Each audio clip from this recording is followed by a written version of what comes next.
राम राम दोस्तों, मैं ओम कुमार आपका दोस्त अपने YouTube चैनल स्टॉक प्रॉफिट में आपका स्वागत करता हूं।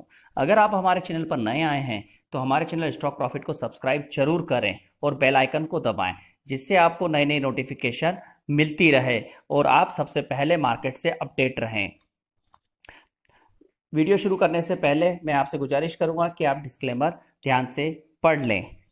जैसा कि आप जानते हैं कि हम PSU बैंक्स के बारे में चर्चा करने के लिए इकट्ठे हुए हैं, तो मैंने पहले भी एक PSU बैंक आपको सजेस्ट करा था जिसका नाम है इंडियन ओवरसीज बैंक, जो कि अभी 11 रुपीज़ के अपर सर्किट पर है। आप देख सकते हैं 21 जुलाई 11:17 पर ये NSE पे 11 रुपये पे अपर सर्किट पे है। 5% का अपर सर्किट है। इसके अंदर हमने 10 रुपये पे वीडियो बनाया था। आप वीडियो सेक्शन में जाके प्लेलिस्ट में जाके ग्रीन जोन स्टॉक में देख सकते हैं, और मैं डिस्क्रिप्शन बॉक्स में नीचे इसका लिंक डाल दूंगा।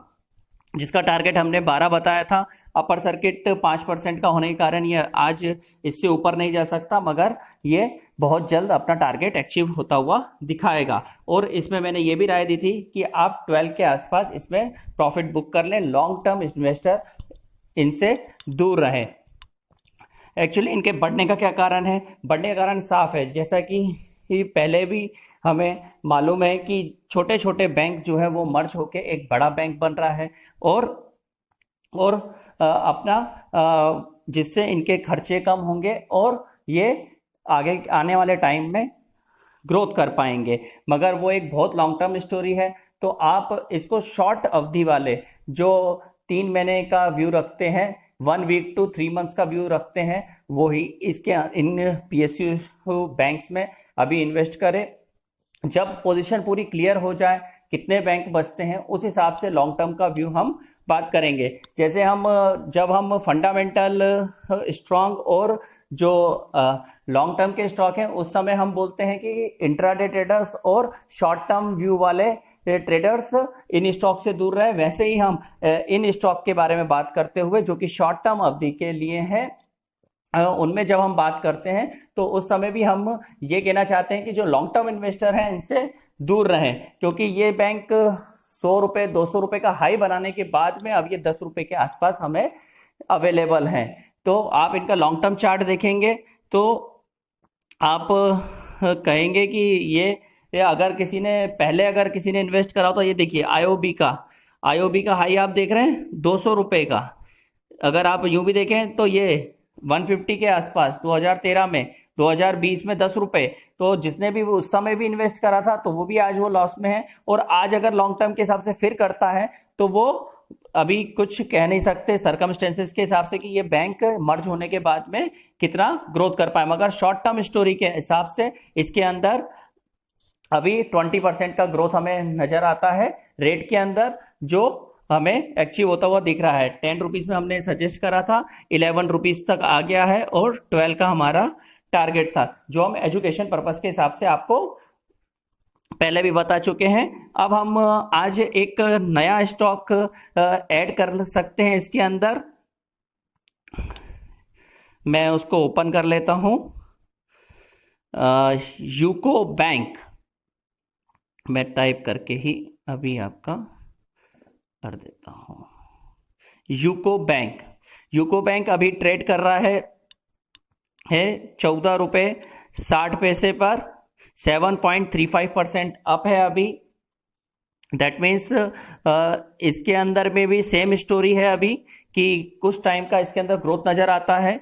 तो 14 रुपीज 50 पैसे, जैसे 14.55 हो गया तो 14 रुपीज 50 पैसे के आसपास इसके अंदर अगर कोई ट्रेड करता है तो इसके अंदर वही 20% करीबन यहां से हमें लगता है।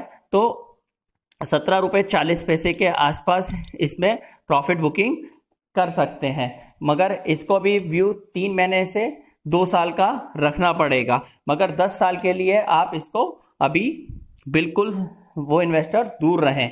अगर आप इसके अंदर और नीचे मिले तो ही लें, 14.5 के हिसाब से बिल्कुल नॉमिनल क्वांटिटी लें। रिस्क फैक्टर का अपना ध्यान रखते हुए उतना ही लेना है जितना हमें मिनिमम 100 शेयर 200 शेयर इतना ही छोटी क्वांटिटी में ही काम करना है, बड़ी क्वांटिटी इसमें नहीं लगाना है, क्योंकि ये न्यूज़ बेस स्टॉक है। न्यूज़ बेस के हिसाब से ये अभी 1-2 दिन अच्छे चलेंगे और फिर उसके बाद थोड़ा कंसोलिडेट होने के बाद ही आगे बढ़ेंगे। कोई इसमें स्टॉप लॉस रखना चाहे अपनी रिस्क के कैपिटल के हिसाब से तो 12 रुपये 40 पैसे का एक स्टॉप लॉस लगा ले और तभी उसमें ट्रेड करें। और अपने फाइनेंशियल एडवाइजर की सलाह जरूर लें, अपनी खुद की एक एनालिसिस करें कि मेरे कहने पर कभी भी कोई ट्रेड ना लें। मैं एक एजुकेशन पर्पस के हिसाब से आपको ट्रेड बता रहा हूं। आपको वीडियो कैसे लग रहे हैं आप कमेंट बॉक्स में जरूर बोलें, और यूको बैंक और आईओबी पे आपका क्या व्यू है वो भी बताएं। और जो लोगों ने आईओबी के अंदर अपनी एनालिसिस करने के बाद, हमारे कहने के बाद एनालिसिस करने के बाद, अपनी खुद की और फाइनेंशियल एडवाइजर की सलाह लेने के बाद में कोई ट्रेड करा हो तो उनका मैं धन्यवाद करता हूं और उन्हें मैं बेस्ट ऑफ लक कहता हूं कि आप शेयर मार्केट के अंदर बड़ा सोच समझ के निवेश करें और हमेशा अपनी एनालिसिस भी साथ में करें। हमारे चैनल के साथ जुड़ने के लिए आप लोगों का धन्यवाद। सब्सक्राइबर जिस हिसाब से प्यार हमें दे रहे हैं और जिस हिसाब से हमें लग रहा है कि हम बहुत जल्दी बहुत सारा बड़ी टीम बन जाएंगे, और जब कमेंट बॉक्स में हमको नए नए व्यूज सबके आएंगे तो हम मिलकर एक अच्छा ट्रेडर को हम समझ पाएंगे। ग्राफ्स के अंदर मैं आपको यूको बैंक का भी दिखा दूं। यूको बैंक के अंदर भी वही सेम स्टोरी है। 150 के आसपास का हाई था, इसके अंदर 140 के आसपास ये यहाँ पर ये जो बना, और फिर एक बार 100 के आसपास इसका हाई बना और वहां से हमें ये नीचे के रेट पे मिल रहा है।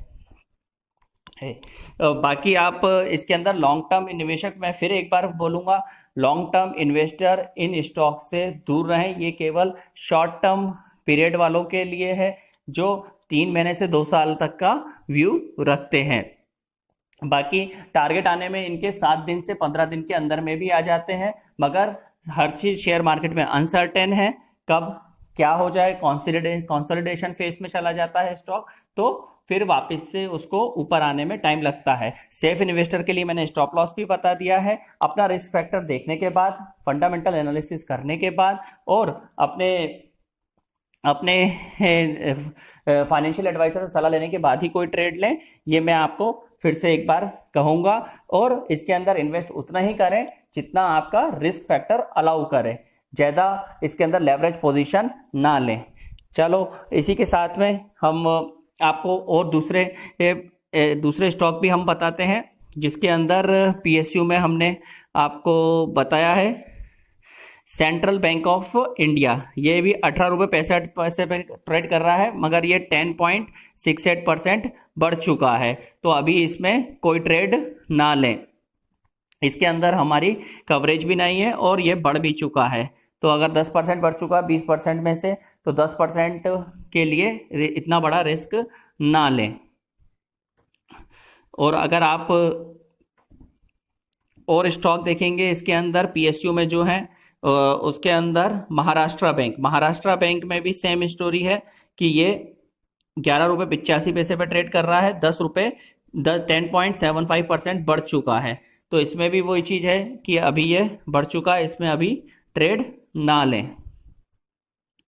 और आईओबी जिसके पास है वो 12 रुपये का वेट करे और वहां पर प्रॉफिट बुक कर ले, जो कि हमें बहुत जल्दी देखने में मिल सकता है। एनएसई की साइट पे हम ले चलता हूं मैं आपको, जहां पे आपको बचे हुए बैंक भी आपको मिल जाएंगे। महाराष्ट्र बैंक में हम बात कर चुके हैं, सेंट्रल बैंक में कर चुके हैं, बैंक ऑफ इंडिया में हो सकता है कि दूसरे बैंक मर्ज हो, तो इनमें ऐसा 20-20% बढ़ना इतनी जल्दी पॉसिबल नहीं लगता। यूको बैंक हमने एक और ऐड करा है, आईओबी हम पहले ही ऐड कर चुके हैं, इंडियन बैंक भी थोड़ा हो सकता है कि इसके अंदर मर्ज हो, एसबीआईएन में मर्ज हो चुके हैं और बड़ा बैंक है तो इसके अंदर कोई खास चेंज आता हुआ नहीं दिखेगा। बैंक ऑफ बड़ौदा में भी मर्ज हो चुके हैं, विजया बैंक और देना बैंक इसमें मर्ज हो चुके हैं, तो इसमें अभी कुछ टाइम का कंसल्टेशन के बाद ही मालूम चलेगा। यूनियन बैंक में नहीं, और पीएनबी बैंक से अभी दूर रहें, क्योंकि पीएनबी बैंक में जैसे आपको मालूम है कि गीतांजलि ज्वेल्स के टाइम पे काफ़ी बड़ा फॉल्ट हुआ था, तो वो इतनी जल्दी ग्रोथ स्टोरी में नहीं आएगा। वो जाने को ऊपर बहुत कुछ जा सकता है, मगर नीचे जाने में भी उसके अंदर अभी कुछ कहा नहीं जा सकता है। तो चलिए, पीएसयू बैंक के हिसाब से हमने स्टडी कर ली। अब हम नेक्स्ट वीडियो में आपसे फिर कुछ नया लेके आएंगे। और अभी तक आपने चैनल को सब्सक्राइब नहीं करा तो सब्सक्राइब जरूर करें, बेल आइकन को दबाएं जिससे आपको नोटिफिकेशन मिलती रहे। मैं आपका दोस्त ओम कुमार आपसे अब विदा चाहता हूं। फिर किसी नए स्टॉक के साथ में आपसे फिर मिलेंगे। जब तक के लिए टेक केयर, बाय।